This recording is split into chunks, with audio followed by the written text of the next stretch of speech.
With that, let's jump into our message tonight. And before we do that, I want to go and just kind of enter into just a moment of prayer and then dive into the Word. Father God, we thank you that we can just come to this place on this kind of post-Thanksgiving weekend where really when we think about it and we stop to slow down, God, we got so much to be thankful for. We think of your blessings in our life, and we think of your grace and your mercy and the ways you've shown up when we thought there was no way that we could ever get through what we got through or make it through what we went through. Father, we just want to pause and just say thank you, recognizing that every good and perfect gift, it really does come from above. And so, God, I pray that you would just meet us here tonight, and that, God, you would speak a word that would challenge us but also encourage us this evening, and that we could just take away something heading into our week. In Jesus' name, amen. Amen. Well, hey, we are, again, kicking off this series entitled A Thrill of Hope. And can anyone tell me, any kind of Christmas carol enthusiasts out there, this phrase, A Thrill of Hope, which Christmas carol this phrase is found in? Well, what's the name of the Christmas carol that you find this phrase, A Thrill of Hope, in? Anyone know? Man, you guys need to start watching or listening to some more Christmas music. How many of you already got Christmas music going non-stop on your car radio? Okay. Apparently a few more of you need to start turning on more. Joy of the World? No, not Joy of the World. Oh, Holy Night! Thank you, Nikki. Finally, someone came through. Yes, Oh, Holy Night. And it's a pretty amazing song. In fact, you're going to hear it in just a moment. But just as amazing as the song itself is, I find the backstory to this song just as amazing.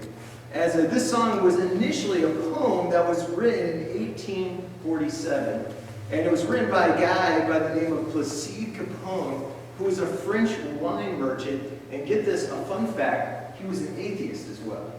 He was an atheist as well. He didn't believe in God, didn't believe in the church, but hey, a guy's got to eat. And somehow he was able to convince the Catholic Church at that time that he was a part of to basically commission him, to fund him to write this Christmas song. And so he takes this poem that he wrote and he gets his buddy involved, gets a friend involved who is kind of musically inclined to kind of help write the musical kind of sounds to it. And then in that moment, the song, again, Oh Holy Night, was created. And so he shares this, and it just catches like wildfire, spreads throughout the Catholic Church, even spreads out of Europe into the States, and it just catches like wildfire. It becomes a top 10 hit, not Billboard, but within the Catholic Church apparently.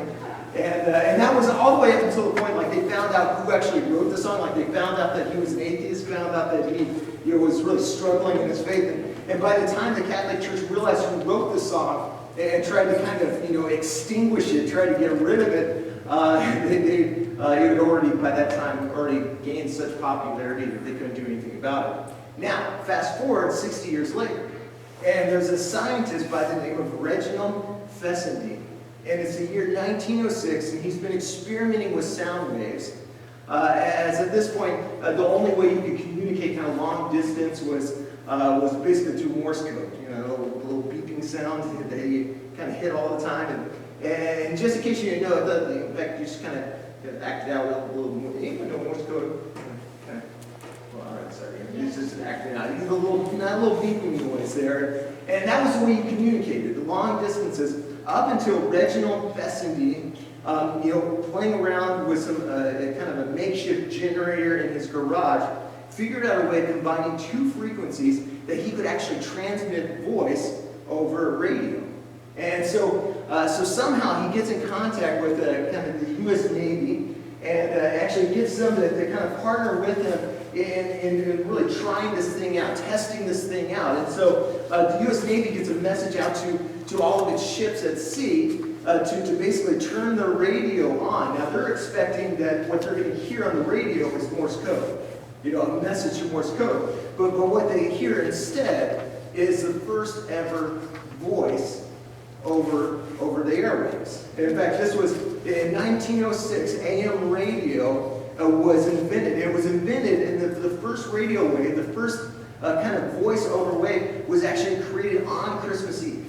On Christmas Eve, interesting enough. And again, this guy, Reginald Fester, and he was by the way, he was a PK, he was a pastor's kid.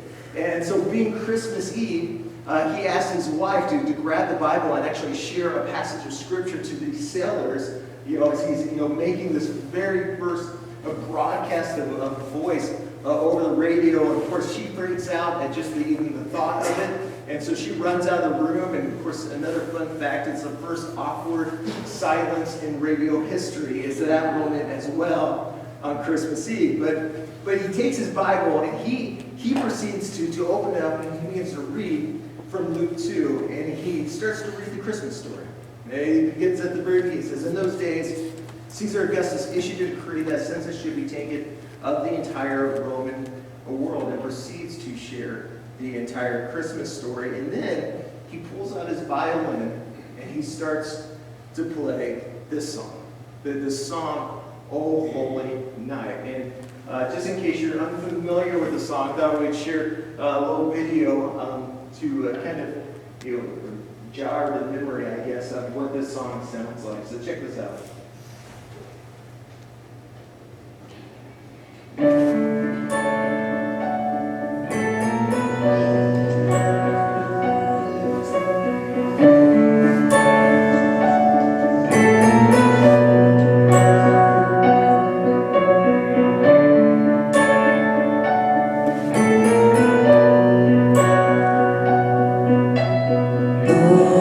Holy night.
that, and at least when I hear it or whenever it's sung, it's kind of one of those songs that always kind of makes me think, man, how amazing it would be to have been back 2,000 years ago to be able to witness that holy night. To be able to witness that moment, where you'd be able to kind of think back and actually to put yourself in the place of like that manger scene. I remember when I was a kid, one of my jobs on Christmas time was actually set up one of those little manger scenes. Anyone have one of those kind of makeshift, where you have the little manger at top, and you'd have the wise men, and you have the angels, and you have the Virgin Mary, and you'd have these cows lowing. I don't even know what lowing is, but it sounds super peaceful. And of course, you'd set this scene up, and it looks super peaceful. It looks super calm. And, you look at that, you hear songs like that, and you think all is calm, all is bright, all is wonderful. But I share that because the reality of that Christmas story is very different than I think so many of our ideas. See, the reality of that Christmas story, the reality of that Christmas night was that what we find is actually a teenage girl who's 9 months pregnant at this time. And she's, no doubt, she's surrounded by questions and rumors of when and how this happened. She's traveling to the in-laws' house for the holidays because of this annual census, which might add was about 80 to 120 miles, which get this, she had to make this trek on a donkey. Now think about this. Some of you just making the drive in your Saturn or Honda Accord just to Freddy's, like you're tired, you're worn out, you're stretched, like my back's killing me, right? Like she was on a donkey making this trek, and Joseph, might I didn't have it a whole lot better. Because somebody had to pull that donkey. Somebody had to walk those 80, 120 miles, stopping probably every 20 feet. So Mary can go to the restroom, right? Ladies who've been pregnant, you know what that's like. But then she gets there, and they get to this town, they make this trek, they make this trip, they get there, and the Bible text tells us that there was no room in the inn, which actually isn't a totally accurate translation of that. It's, because back then, you got to understand, back then they didn't have like Motel 6s, it wasn't like there was no vacancy sign. Really a better translation was that there was no room in the guest room. In the guest room, as first century homes back then, oftentimes they would have a room that was reserved. It was oftentimes called the upper room because it was a room that was to distinguish honor, and it was a room that was made available for out-of-town guests, out-of-town family members, people of significance, and it was a place of honor. And yet here we find Mary and Joseph showing up to the in-laws' house and not so much finding no room in the guest room as much as there was no room for them. Possibly because of some of these rumors, possibly because of some of these false beliefs, and so as a result, they're set aside. They're given this place in the manger, which oftentimes in the first century home structure was the lowest room. It was the place of dishonor. Sometimes it wasn't even attached to the house. It was like a cave. So imagine, here's this scene, far from everything being calm, far from everything being peaceful, far from everything just being wonderful. Here's this teenage girl amidst rumors, amidst accusations, amidst a census, amidst fears or rumors of a genocide because of this King Herod at the time. And here she is giving birth in this cold, dark place. And yet it was in that moment, in that place, in that time, we find hope is born. Hope is born, turning a horrible night into a hopeful night. A horrible night into a hopeful night. And really shedding a light onto a radical concept, again, known as a hopeful night. In fact, that's how I titled my message tonight, A Hopeful Night, which, when you think about it, is a pretty paradoxical, if not oxymoronic statement. You ever heard the term oxymoron? It's where you take two words that are opposite in meaning, you put them together to make a new phrase. It's kind of like when I was a youth pastor, and I remember the pastor once in a while, he'd come in and he'd tell me, hey, look, just letting you know, we got a minor crisis. And I remember I'd always be like, well, which is it? Because if it's minor, it's not really a crisis. If it's a crisis, it's not really minor. And of course, probably not surprising that I wasn't a youth pastor at that place for very long. But minor crisis. Or how about this? Like maybe you go in for that family holiday picture, And what does a photographer oftentimes tell you to do? Act natural. Act natural. In fact, Holly oftentimes will be out and about, and she'll want to snap a picture of something to post on Instagram or post on Facebook, and inevitably she always says these two words: you just need to act natural, right? And so, me, the act natural is like, all right. See, because I got what's known as RBF, resting bother face. Like it's always, I always look kind of bothered, I always look kind of annoyed, and so she'll get frustrated. Like, no, I need you to act natural. It's like, which is it? Do you want me to act or do you want me to be natural? Because this is my natural look, So, but again, it's sort of this oxymoronic, paradoxical thing, and a hopeful night is really no different. It's oxymoronic because night by its nature is hopeless. Night by its nature is hopeless. At least that's what the research suggests. In fact, recently a study was done at the University of Pennsylvania on suicide rates. And the study, it turns out that the suicide rate during the daytime was 2.13%. But during the hours of 2 and 3 a.m., when night is at its darkest, that suicide rate jumps from 2.13% to 16.8%. In other words, a person is 8 times more likely to take their life at night. And scientists can't figure out why. Outside of the fact that the only thing they can think of is that when it's at night, it's when we most physically, if not figuratively, it's those times where we feel the most hopeless, those times where we feel the most alone, those times where we struggle the most to see our way through, to see our way out, to see our life through the lens of hope. In fact, I've heard it said this way. It said, while we can live 40 days or so without food, 8 days or so without water, 4 minutes or so without oxygen, we can only live a few seconds without hope. Without hope. And so it's into this.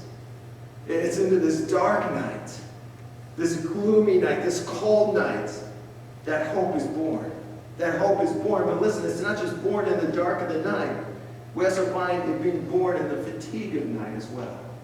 The fatigue of night as well. When you sort of get home after maybe a long day of work, and you're just tired, and sometimes in those moments we'll say something along the lines of, man, I'm just burned out. I'm just done. You ever said that? Been so tired, I'm just done. The kids show up, and of course, what's one of the first questions out of their mouth is what's there to eat? And your response in that moment, oftentimes, if it's anything like mine, is well, I'm just done, right? The kitchen's done, daddy's done, mommy's done. Now, here's the thing: when we say that, we're not saying that we don't have any energy at all. We're just saying we couldn't keep the energy that we started with, going for 24 hours. We couldn't keep it going through the entire day. And here's why I share this. Here's how I believe that's similar to hope. Is because I know this may sound a little crazy, but I actually believe this. I believe we start out every single morning with hope. We start out every single day with hope. With hope. And in fact, I believe that you could put it this way, and I think this is important for you to understand when it comes to really grasping the nature of hope, is when you've got to understand that hope is natural. Hope is natural. And here's why I know that hope is natural. Here's why I know we start every day, kind of with this sense of hope that just kind of comes natural to us. And that's because people still buy lottery tickets. They still buy lottery tickets. Listen, the only reason you ever buy a lottery ticket is because of hope. Like you don't buy a lottery ticket because you got the great odds. Odds are so much in your favor. Like it's going to happen. You don't buy a lottery ticket because you know somebody who won the lottery. You buy a lottery ticket. Why? Because you've got this hope that you're going to win. You're going to turn $3, and that's going to turn into $3 million, and you're going to be retired on this island in the middle of Fiji. Right? You got hope. Here's why I know that hope is something that just comes natural to us. And that's because you and I speed on the highway. We speed on the highway. Like here, we know that there's police officers. We know that the odds are pretty high that if we keep speeding on the highway, we're going to get pulled over. We're going to get a traffic ticket and get thrown into jail. Actually, I guess you don't really get thrown into jail unless you're really going fast. But why do we do? Because we have hope. We hope that nobody's going to pull us over in that moment. Or another way I know that hope is natural is because in about a month, maybe a month and a half, is that a good portion of Americans, maybe even some of you here tonight, are going to invest in a gym membership or a Peloton. Why do we do that? It's because we hope that this year is going to be different. We hope that this is going to be my year. I'm going to get in shape. This year is going to be the year where the keg turns back into a six-pack. Like we hope for those things, right? And listen, this leads me to something else sort of about the nature of hope. Yeah, hope is natural. But here's the thing you got to get is because it comes natural to us. Not only is hope not hard, hope is exhausting. Not only is hope not hard, hope is exhausting. I mean, think about it. Praying for a loved one, it isn't hard. But praying for years for that loved one to change, that loved one to find Jesus, that loved one to turn their life around, that's exhausting. That can be exhausting. That can be weird. Listen, coming to church once isn't hard. But coming to church and hoping that God's going to do something in your life, that God's going to work in your life in a certain way that you hope He's going to work, on a timeline you hope He's going to work in, that can get exhausting. That can get wearing. In fact, let me put it another way. I think hope can in many ways be like your favorite song. Your favorite song, or should I say, your former favorite song. That ex-favorite song. You know the song that when it first came out, like you were so into, like you couldn't get enough of. I remember for me, I remember when Oceans came out. Like I loved Oceans. Like that was my jam for the longest time. Like, and for anything like me, like every single stoplight, when it would hit red, I'd kind of have it kind of quiet because I wanted to look like I was too cool. I didn't want people to realize that I was like singing this song at the loudest like I could when I was pulling up to the stoplight. But the moment the light turns green, like now I'm just belting it out like Spirit lead me.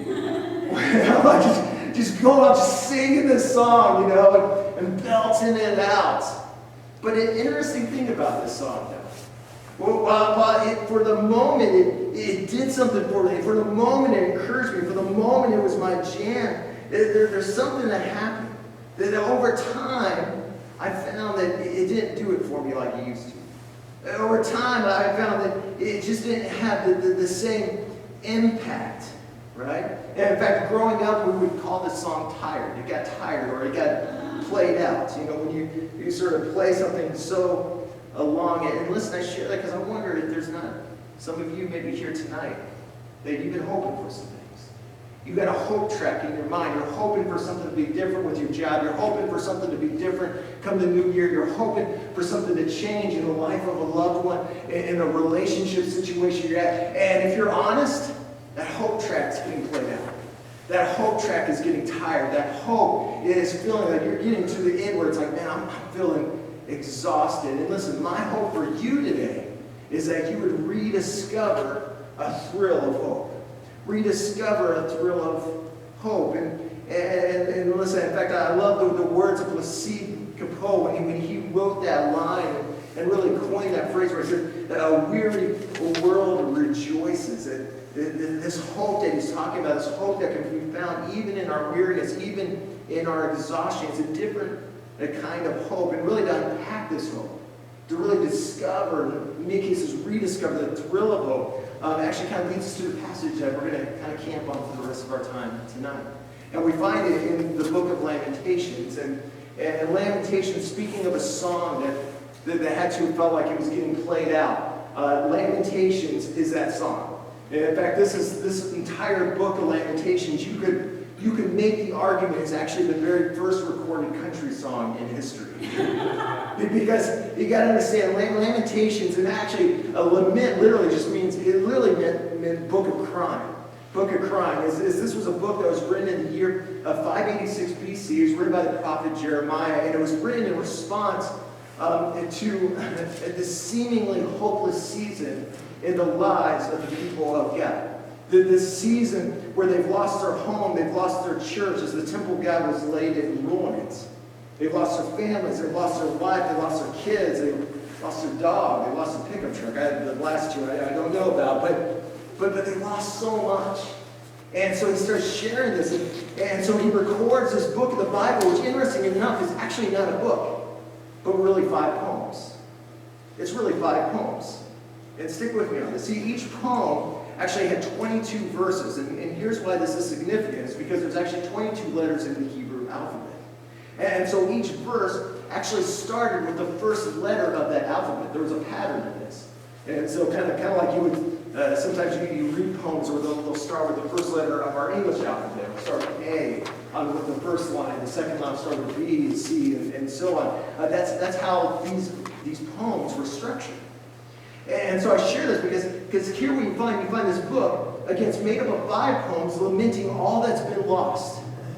And yet in the 20th verse of the 3rd chapter, in the middle of this poem, in the middle portion of it, in the middle of all this heartache, in the middle of all this brokenness, in the middle of all this loss, listen to the words that Jeremiah pens here. Lamentations chapter 3, verses 19 through 21. He says, I'll never forget the trouble, the utter lostness, the taste of ashes, the poison I've swallowed. I remember it all. Oh, how well I remember the feeling of hitting the bottom. But there's one other thing I remember. And remembering it, I keep a grip on hope. I keep a grip on hope. In other words, in the middle of all of it, with no seeming end in sight, what do we find? We find hope. We find hope.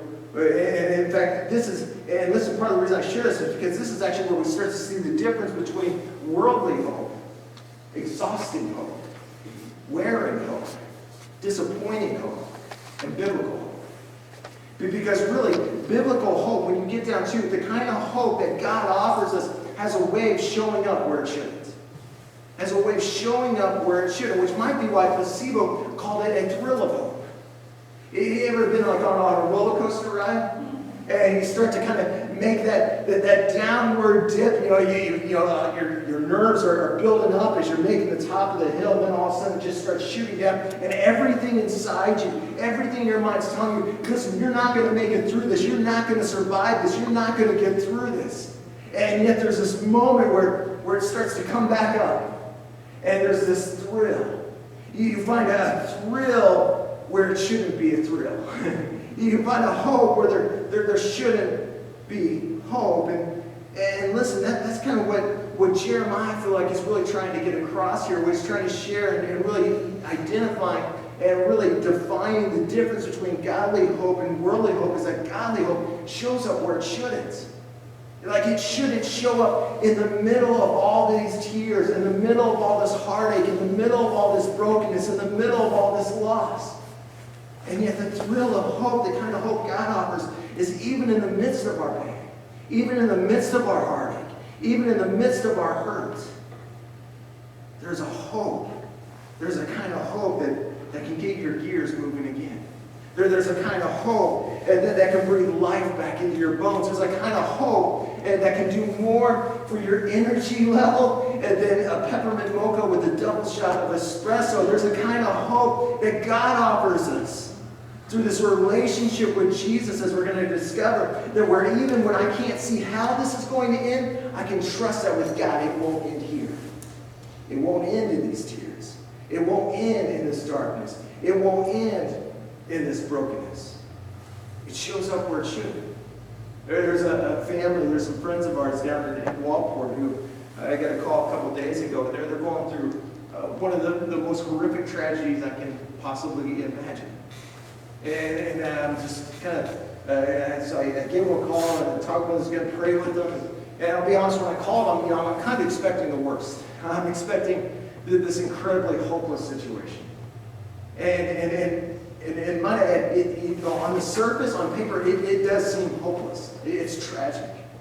And what was interesting, talk about finding hope where there shouldn't be hope. As I talked with her, it just resonated. There was this unyielding hope that was coming out of every single word. Like in this moment where it should be nothing but grief, nothing but tears, nothing like, why did this happen? Why is this going on? Somehow through it all, she had a way of sharing hope. There's this hope that she found at the bottom of this tragedy, this hope that she found. In fact, she actually told me today, she texted me today, she was like, I can't wait to get back from all this because I want to share how God's been showing up in ways we never could have expected. Here in the middle of tragedy, in the middle of this horrible loss, we find again this hope that shows up where it shouldn't. This hope where it shows up where it shouldn't. And listen, this is the kind of hope that God offers us. A different kind of hope than just the world offers us. This hope that shows up where it should, but listen, it's kind of hope that you don't just stumble upon accidentally. It doesn't just happen. And listen, this kind of hope is more than just an emotion, but it actually requires some motion on our part. And we see this actually in Lamentations. Lamentations 3:21. Check out how he opens this up. He says, yet this I call. This I call. Here's the first thing you got to get if you're taking notes. You want to rediscover the thrill of hope. You got to call hope. You got to call hope. You can't just wait for hope to come to you. You got to actually call hope. I remember when my wife and I lived in Wisconsin, we had this cat by the name of Mocha, and I've heard that like animals have like this sort of internal GPS system. Like they have this way of like even when they escape, even when they get out, they just kind of know how to find their way back home. Well, apparently I'm pretty sure that system was broken in our cat because when it got out, I don't know whether it thought it could get a better deal at the neighbor's house or what, but it never made its way just on its own back to our house. And so it's the middle of the night, it's the middle of winter, and it's cold, there's snow everywhere in Wisconsin, and this cat, it gets out in the middle of the night, and so Holly, she sends me out on a seek and destroy mission, or actually, search and rescue mission for this cat. And so I head out there, and I'm braving the snow, I'm braving the elements. I mean, I'm searching high and low for a good 45 seconds. And just before I quit the search for this cat, and I'm calling out to it, I'm like, here, kitty, here, kitty, here, Mocha, Mocha, Mocha, Mocha, Mocha. All of a sudden I hear this little meow, and this cat starts running right to me, and of course it's rescued, unfortunately. But listen, I share this because I found hope works the same way. And listen, I wonder if there's somebody here who's in a situation where you feel like all hope is lost. You lost hope for a marriage, you lost hope for a loved one ever changing, you lost hope in the face of a medical report. And listen, can I tell you, if you want to find hope again, you can't just hope on hope. So many people are just hoping on hope, expecting for it to just find its way back. You know, sometimes you got to get up and you got to learn to call out for hope. You got to call on hope. You got to get out there when you feel in those hopeless situations, those times where you feel like you've lost all hope. You can't just sit there. Sometimes you got to get up and you got to move and you got to call on hope. You got to hear hope, hear hope, hope, hope, hope, hope, hope. And here's another thing though too, is that you can't just call out the hope in general. How many know that hope actually has a name? See the cat. I can call kitty, kitty, kitty until I was blue in the face, but it only came when I actually called it by its name. When I called it Mocha, it actually showed up. And hope works the same way. You want to start to find some hope again. You rekindle the thrill of hope. You got to call hope by its name. And just in case you don't know what its name is, its name is Jesus. You got to call out to Jesus in those hopeless times, in those dark times, in those overwhelming times, in those hopeless times. You got to learn to call out to Jesus. Call out to Jesus. In fact, we see this in Scripture. Romans 10:13. Everyone who calls on the name of the Lord will be saved. Psalm 145:18. The Lord is near to all who call on Him. Listen, hope has a name, and that name is Jesus. You want to rediscover the thrill of hope. You got to learn to call hope by its name. You got to learn to call out on hope. And listen, I know it's quiet in here, but I really believe if Paul and Father Abraham were in this room, they'd be shouting me down right now. In fact, I love how Paul speaks to this in Romans when he's actually describing Abraham's sense of hope. And check this out, Romans 4:18, he says, against all hope, Abraham in hope believed and so became the father of many nations. I love that. Against all hope, Abraham in hope, believed, and so became the father of many nations. Now, in case you're unfamiliar with Abraham's story, Abraham was believing for something. He was believing for kids.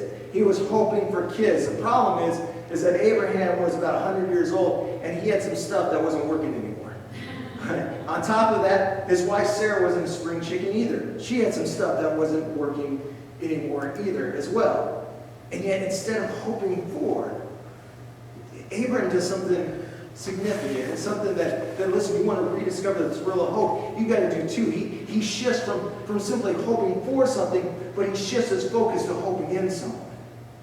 See, I came to just tell somebody tonight, listen, if you believe you're in a situation, if you're in a situation in life where things don't seem to be working outside of you, or things don't seem to be working inside you, you got to believe what Abraham believed. That while things weren't working on the outside, while things weren't working on the inside, that God was still working through it all. As I'm putting my hope in the God who's still on the throne, I'm putting my hope in the God who makes the impossible possible. I'm putting my hope in the God who is a hope to the hopeless. Listen, you want to know the right way to hope. You want to rediscover a thrill of hope. You've got to learn that true hope is not about what you hope for, it's about who you hope in. Who you hope in. Listen, raise your hand. If you've got something in your life you're hoping for, you're hoping for, listen, every hand should be up. Yeah. And we've all got things we're hoping for. But can I encourage you? Especially if what you're hoping for is feeling exhausting, it's feeling played out, it's starting to feel tired. Listen, can I encourage you to simply stop it? Just to stop it. Because listen, when you hope for something, you might be disappointed. You might get pretty exhausted. In fact, you probably will get very exhausted. Because the thrill of hope, the hope that God offers us, listen, you find it when you stop hoping for and you start hoping in. When you stop hoping for, if I just get that new job, I can just land in that new season, if that I can get this or get that, and we invest all of our lives hoping for things. But listen, the kind of hope the Bible talks about, the kind of hope that restores that thrill of hope, listen, is not when we spend our lives hoping for, but when we start hoping in. And listen, there's a difference, because again, when you hope for, there's going to be times where you're going to get depressed. There's going to be times where you get disappointed. But when you learn to hope in, the one whose name is hope, the hope in Jesus, listen, no matter what happens, you can look at what happened and say, I believe God's still going to use this. I believe that God's still working through this. I believe that God's still got a plan in this. So I might hope for a job, but if I don't get that job, I can still put my hope in the God who can use my unemployment for His glory. So I hope for a healing, but listen, even if that healing doesn't happen the way I think it's going to happen, I can still hope in a God who's going to use my sickness for His good and His glory. I might not ever get married, but instead of hoping for a soulmate, I'm going to start hoping in a God who will bring me that person in His time. See, some of us, we need to give up hoping for and start hoping in the God who's above it all. Start hoping in and finding and really anchoring our hope, not in stuff out here, but in the God who the Bible says, Emmanuel, God with us, the God who takes residence in our lives when we surrender our lives to Him. There's a hope. There's a hope that doesn't have to be so exhausting. There's a hope that can be, as Placebo called it, a thrill of hope.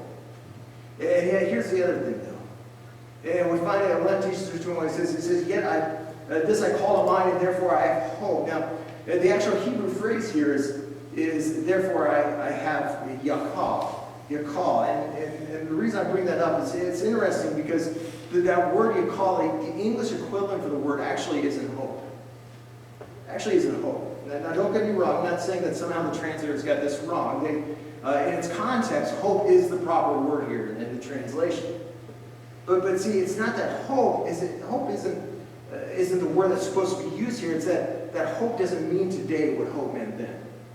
It's that hope doesn't mean today what it meant then. See, the definition of the word changed. See, today, for a lot of us, hope means wish. Hope means I got a chance. But in the Hebrew, hope literally means to wait. literally means to wait. That word you call literally means to wait. It says, this I call to mind, therefore I wait. I have hope. It's a wait. Because if you're waiting, you're actually hoping. Again, this biblical hope is less about emotion, but emotion. And listen, I bring this up to simply ask this, is when you look at your situation, you look at your life, are you wishing or are you waiting? Are you hoping on hope or are you holding on to hope? Because hope means wait. Hope means wait, which is why I love the Message version of this particular passage. Let's check this out. Again, Lamentations 3:21 in the Message says, but there's one thing I remember. And remembering, I keep a grip on hope. I keep a grip on hope. So see, here's the other thing that you gotta hold on to if you want to rediscover the thrill of hope, is that, listen, you don't have hope, you hold hope. You don't have hope, you hold hope. In fact, we see this a couple places in Scripture. Hebrews 10:23 says, let us hold unswervingly to the hope we profess, for he who promised is faithful. Hebrews 6:18-19. We who have fled to him for refuge can have great confidence as we hold to the hope that lies before us. This hope is a strong and trustworthy anchor for our souls. Trustworthy anchor for our souls. I love the imagery, by the way, of an anchor. In fact, I think we got a picture of one up there. Because, listen, the promise of hope isn't that storms will never come. You know, we're talking about biblical hope. The promise of the hope that's offered in the Bible, that's offered through this relationship with Jesus, isn't that storms will never come, but that whatever storm comes, you can find the strength and the encouragement to make it through. Find the strength and encouragement to make it through. In fact, fun fact, you might not know this, but the early Christian community, their symbol was actually not a cross. Their symbol was that. Their symbol was an anchor. It was an anchor. And I love that. And interesting enough, when anchors were created, they were actually created with a cross.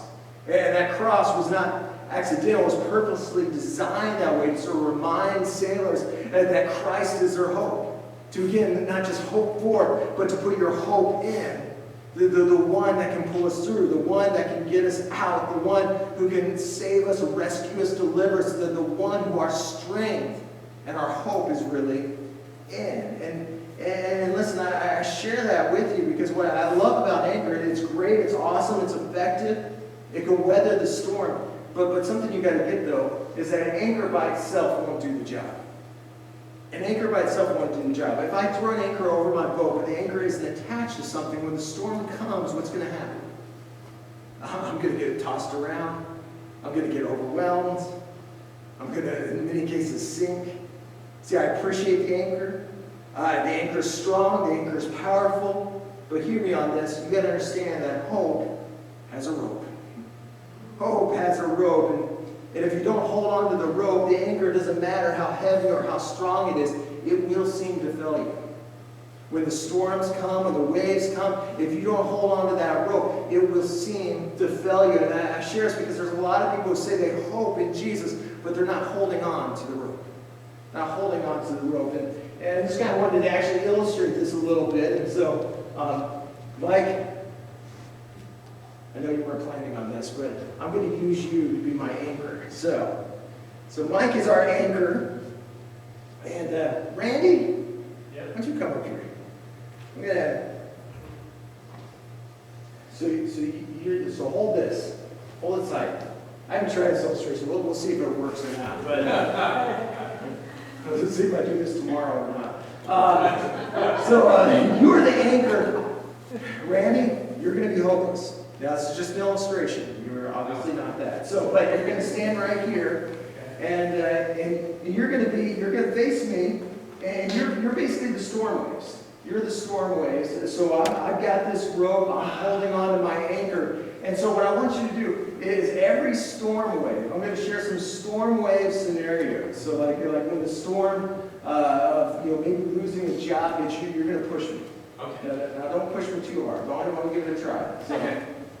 Okay, that's good. All right. So every time I'm going to share a storm wave, and you just give me a little push. So say I lose my job. I've been single for 45 years. This is I got a negative doctor's report. Hey, I'm not sure how we're going to pay the mortgage. I don't know how. I'm running out of money. That's good. Awesome. Hey, give it up for Randy. Now, here's what I want you to notice. Did the anchor move at all?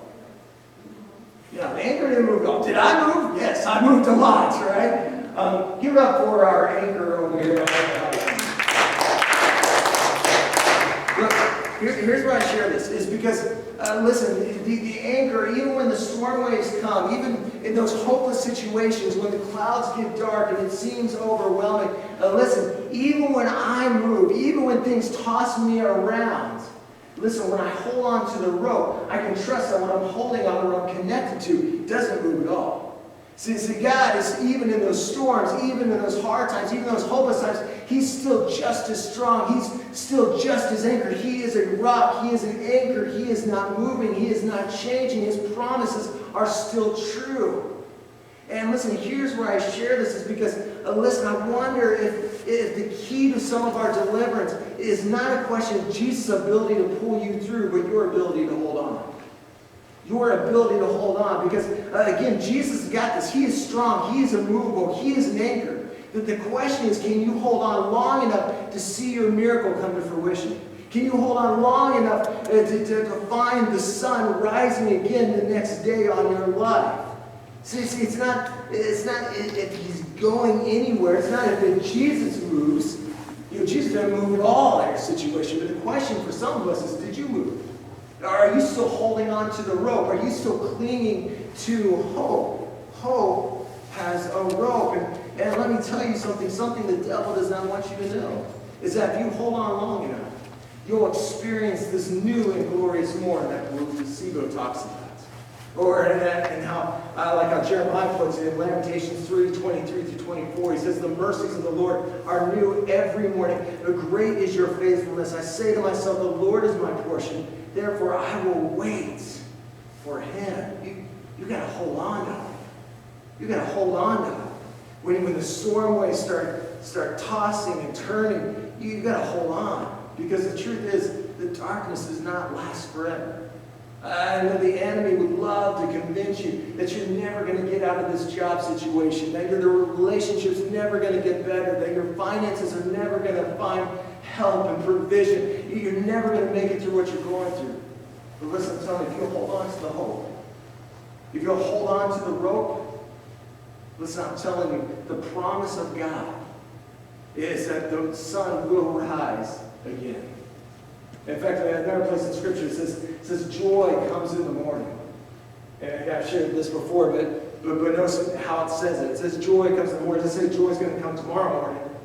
And it might be the morning after that, or a morning after that, or a morning after that. But I'm telling you, if you'll hold on to that rope, if you'll hold on to hope, you can trust that the sun is going to rise again. It's going to rise again on your dreams. It's going to rise again on that job. It's going to rise again in relation to your relationship. It will rise again if you're willing to hold on to hope. Hold on to hope. I want to pray for you tonight.